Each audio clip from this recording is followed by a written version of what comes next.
you're too lazy to sculpt by hand in Zbrush, or you're on a tight deadline for your project, then this video is for you. We'll show you the dumbest and simplest way to create a scene like this in less than an hour using only brushes that we made. This scene started from only 2 flat planes, and this is our final result. All we need to do is open Zbrush, go to the brush menu, click the Load Brush button, and pick our brush pack from N-hance Studio. And all we have to do is choose Stone Tile folder. We have different variations, we have different types of stones and rocks, and then you just fill the whole floor like this.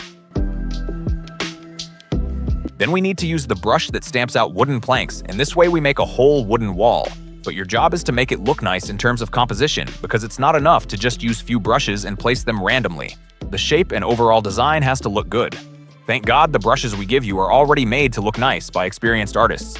Then we'll add these little wooden pieces, and we decided to add whole skulls and bones right on the floor. You don't need to sculpt them from scratch.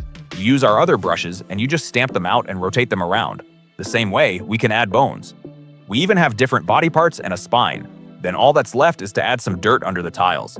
We'll use this brush that mimics sand, and we just add it across the whole plane and push it out in spots so it spills out nicely like this. And in the end, we get a result like this in less than 1 hour. Yeah, it's the lazy way, but for a lot of artists, it'll be really useful and speed up their work. You can find the link to this brush pack in the video description. Thank you for watching.